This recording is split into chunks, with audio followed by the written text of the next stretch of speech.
during your adolescent stages growing up, telling a lie was your biggest friend.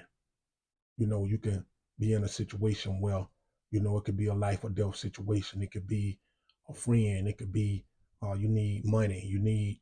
You trying to get with a girl, whatever the case may be. Back home when I was growing up, we used to call this flogging. We used to call this, fronting. So telling a lie, just a lie just got me into more situations that I needed to get into telling somebody a lie. And if you've been following me, during the making of this audio book that I'm doing, it's been a lot of lies told, in my life. And I told some lies. Now to be able to get on here and spit these truths, nothing could be more further from the truth than sitting on here telling you how lies have catapulted me to a place to where the truth could never get me. Anyhow, I met this fine girl. I ain't gonna name drop the city right now because it ain't important. I met this fine girl and she was interested in me. And I didn't have a pot to piss in or one to throw it out. But one thing I learned coming from home is that you look good. Even when you busted and disgusted, you learn how to look good. You learn how to keep your shoes clean. You learn how to put on a fresh tee. You learn how to brush your teeth and make sure your hygiene's and everything's straight. But this girl was getting at me. She had all the problems that you would think that a pretty woman like this wouldn't have. The car was busted. The baby daycare was backed up. It wasn't no food in the box. The lights was about to get clipped. The water was off. But I didn't know that. But she was just so beautiful and so fine. And she say, she was telling me, she was like, I need some help. And I know you can help me and this and that. I'm like, why you think I can help you? She was like, I be watching you. And I just know you can. It's just your style or whatever. And I'm telling her, hey, I can't really help you, man. And I'm talking about, I ain't got nothing. I ain't even got nowhere to stay. I saw her in the club one night and she pushed up on me and she had on this all black outfit. And oh man, that booty was so fat too.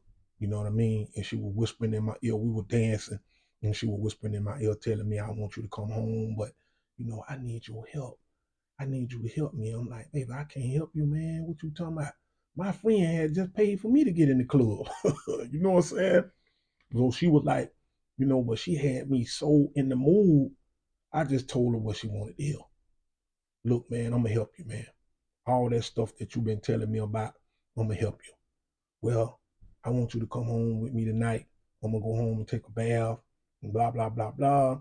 And I'm just going to give you the wildest sex that you ever had. Anyhow, she never did notice I didn't even have a car. So I would get dropped off.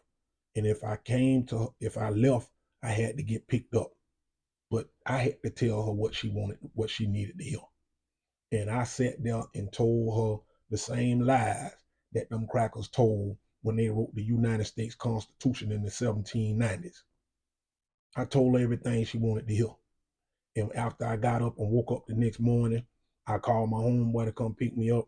She was peeping out the window looking at me, waving. And I'm waving back at her as my homeboy backed out of her driveway, knowing she needed more help than anybody I ever met in my life. And I knew when I was backing out of there that I wasn't going to never see her again. That happened. That's a true story. Another time, I relocated to this place.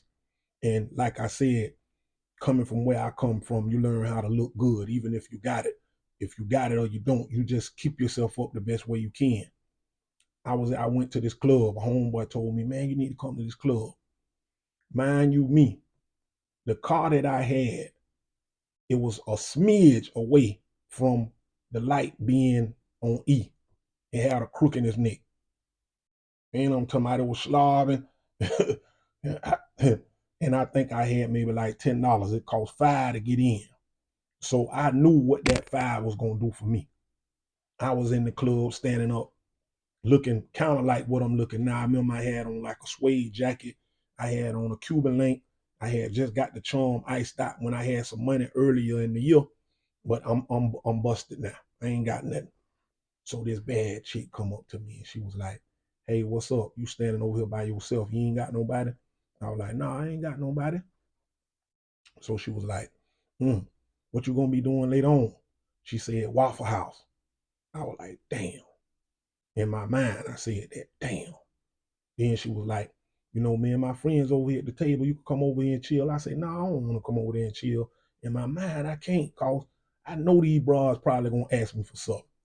And on cue, she said, buy me a drink, cause I want you to meet me at the Waffle House later. Damn. My friend would have been mad at me. Harlem would have been mad at me. I dug down in my pocket and gave her the only $5 I had in there. I mean, she was bad too. She was bad.